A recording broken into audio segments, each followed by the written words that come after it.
सचमुच दो चीजें दिखाता है। एक तो ये कि जेनजी को कम से कम अपने भविष्य को लेकर वैसी वाली आशंका नहीं है जो विपक्ष दिखाना चाहता है।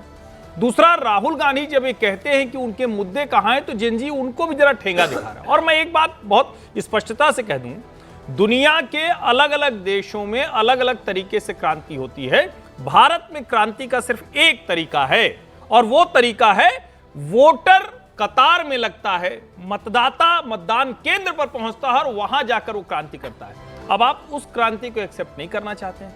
अब आप झूठ बोलेंगे, आप किसी का फोन नंबर वायरल कर देंगे, आप किसी की पहचान वायरल कर देंगे, निजता का हनन आप कर रहे हैं। नेता प्रतिपक्ष होकर इतना स्तरहीन, इतना गैर जिम्मेदार रवैया आज तक स्वतंत्र भारत में किसी नेता प्रतिपक्ष ने नहीं किया। और मैं फिर कह रहा हूं, राहुल गांधी की जो मनोदशा है उस तरह की हो गई है जिसमें गंभीर चिंता करनी चाहिए कांग्रेस पार्टी को और देश को भी, क्योंकि देश में कोई ऐसे हालात नहीं है जो राहुल गांधी बताते हैं। अब एक सवाल, अब बार बार वो चाहे सीईसी हो, चाहे वो इलेक्शन कमीशन हो, चाहे वो चुनाव का प्रोसेस हो, इस पर राहुल गांधी बहुत स्ट्रांगली, बहुत कॉन्फिडेंटली पावर पॉइंट प्रेजेंटेशन देते, एक नहीं दो मरतबा अभी कहते हैं कि हाइड्रोजन बॉम्ब जो है अभी वो फटना बाकी है। तो इसका जवाब चुनाव आयोग एक मजबूत तरीके से क्यों नहीं दे रहा है? वो मतलब ग्रे एरिया में क्यों? अगर आपको लगता है कि ये डेमोक्रेसी के लिए सबसे बड़ा खतरा है, ये पावर पॉइंट प्रेजेंटेशन करके भ्रम फैलाना, तो फिर हर्षवर्धन जी चुनाव आयोग को एक स्ट्रॉन्ग एक्शन ले लेना चाहिए। कौन रोक रहा है उसे? नहीं, देखिए दो चीजें हैं रूबिका जी। एक तो ये कि संवैधानिक संस्थाएं कभी नेताओं से लड़ती नहीं, आज तक का इतिहास है। नेता जैसी राजनीति करता है, संवैधानिक संस्था उनसे लड़ भी नहीं सकती, क्योंकि नेता तो कुछ भी बोल देगा। आप क्या चाह रहे हैं कि इस संवैधानिक संस्था के तौर पर चुनाव आयोग प्रतिदिन उनका उसी तरह से जवाब दे? ये होना नहीं चाहिए। डेमोक्रेसी में उनका काम चुनाव कराना है। और जो कुछ उन्होंने कहा था महाराष्ट्र पर, मुझे याद है तब ज्ञानेश जी तो थे भी नहीं, राजीव कुमार ने बहुत विस्तार से एक एक चीज का जवाब दिया। और सिर्फ यही नहीं, जब कोई भी कोई ऑब्जेक्शन करता है तो वहां के डिस्ट्रिक्ट इलेक्शन ऑफिसर से लेकर स्टेट इलेक्शन ऑफिसर तक वो करते हैं। अब कर्नाटक में देखिए, भाजपा वाले प्रत्याशी को लगा कि ये गलत चुनाव हो गया था तो वो हाईकोर्ट गए। ये क्यों नहीं जाते हैं? और मैं फिर कह रहा हूं, जिस तरह से ज्ञानेश कुमार जी का नाम किया और पिछली बार इन्होंने यही किया था, उनकी बेटी को, उनके दामाद को टारगेट किया गया। ये खतरनाक खेल राहुल गांधी खेल रहे हैं, ये नहीं। निवान शर्मा जवाब दे दीजिए अब जरा, फिर उसके बाद अजय जी आपके पास। मैं तो बहुत सिंपली एक चीज कहना चाहता हूं कि जिस तरह से जेन जी, मतलब जनरेशन जी को आपके शो पे डिफेम करने की कोशिश की जा रही है बीजेपी के द्वारा, हम बिल्कुल उसके खिलाफ हैं।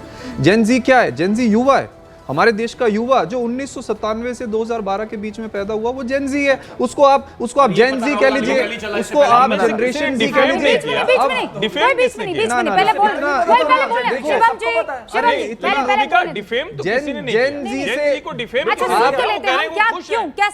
जेन जी से, जनरेशन जी से या युवाओं से इतना डरो मत आप।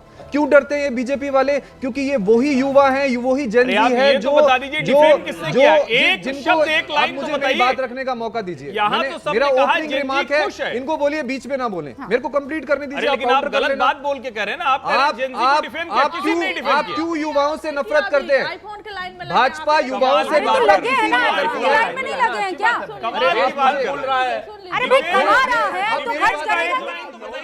एक लाइन तो बता दीजिए, मैं चुप हो जाता हूँ। एक लाइन बताइए, लेने दो ना। एक लाइन तो बता दीजिए ना। सर एक लाइन क्या 10 लाइन बोल रहा हूँ मैं, मेरे को चलिए चाहे एक लाइन बता के फिर आगे। आपको जेन जी सिर्फ हुआ तो मेरे साथ भी ऐसा ही था। आपको जेन जी सिर्फ आईफोन की लाइन में नजर आता है। आपको वो युवा जो एक पियून के लिए 15-15 हजार युवा लाइनों में खड़े होते हैं, वो जेन जी नजर नहीं आता आपको वो जेन जी नजर नहीं आता जिसको भाजपा इजराइल भेजती है मजदूर बनने के लिए। आपको वो युवा नजर नहीं आता जो जिसके 1500 पेपर लीक हो जाते हैं, वो युवा नजर नहीं आता। वो जेन जी की बात करो। आप जेन जी को डिफेम करने की कोशिश मत करो। भाजपा जेन जी से या युवाओं से नफरत इसीलिए करती है क्योंकि भाजपा युवाओं की एस्पिरेशंस को पूरा नहीं कर पाई 11 साल में। भाजपा युवाओं को पीछे धकेल चुकी है। आज युवा देश का फ्रस्ट्रेटेड हो रहा है क्योंकि देश में ऐसी सरकार है जिसको युवाओं से कोई मतलब नहीं है। निवान जी, आप ये कह रहे हैं कि जेन जी के लिए कोई काम इस देश में हुआ नहीं है, जनरेशन जी जो है वो स्ट्रगलिंग मोड में है, लेकिन आपको ये भी देखकर बुरा लग जाता है कि जेन जी आईफोन खरीदने के लिए अपना कमाया, उसने जेन जी ने कमाया है, अब उसका हक है कि वो उसको कैसे भी खर्च करे।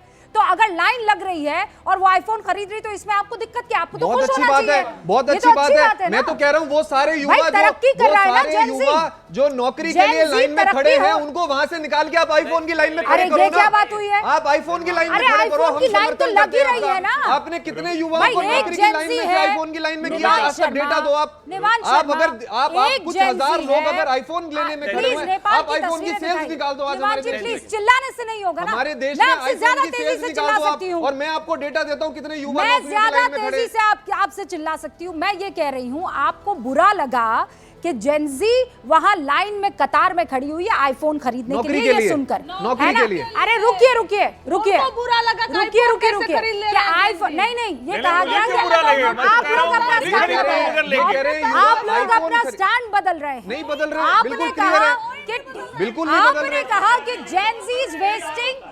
आपने युवा कहा कि जेनजी अपना टाइम युवा की एस्पिरेशन पे वार किया है भाजपा ने, ये बिल्कुल क्लियर है। भाजपा ने युवा की एस्पिरेशन पे वार किया है। 11 साल में युवा के ड्रीम्स को कुचला है भाजपा ने। सर कुछ समझ में नहीं आ रहा है।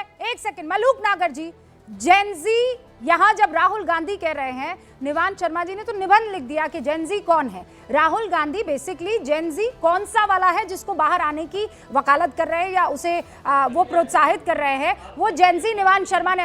एक तो मैं ये नहीं समझ पाई निवान शर्मा जी, आप कब राहुल जी के साथ होते हैं और कब राहुल जी के खिलाफ हो जाते हैं? पहले आपको भी पता करना पड़ेगा कि आप कब उनके साथ हैं, कब उनके खिलाफ हैं। राहुल गांधी जो हाइड्रोजन बॉम्ब का फॉर्मूला पेश करते भैया, हैं, वो आपका फॉर्मूला दिया नंबर तो नहीं है। केजरीवाल ने। अरविंद केजरीवाल ने अरे सबसे पहले रुको, युवाओं की आपका बात नंबर करी। नहीं है। अरविंद केजरीवाल ने युवाओं की एस्पिरेशंस की बात करी। अरविंद अरे केजरीवाल ने रुको। स्कूल, निवान हॉस्पिटल, जी, कॉलेजेस की बात करी। निवान जी, हम तो बात ही युवा की मैं करते हैं। जब मैं आपसे सवाल पूछती हूँ आप निबंध लिखने लग जाते हैं सर। मैंने ठीक है। जेनजी पर सवाल पूछा, आपने जेनजी रूबिका पर जी, निबंध बोलिए। लिख दिया। इसका मतलब हम prepared हैं। मैंने राहुल गांधी आपके पर हर सवाल सवाल का पूछा, निबंध है मेरे पास। मैंने राहुल गांधी पर सवाल पूछा, आपने अरविंद केजरीवाल को यहाँ पर निबंध उस पर लिखना शुरू कर दिया। रुक जाइए ना मैंने प्रभु। आपको डिफरेंस देखिए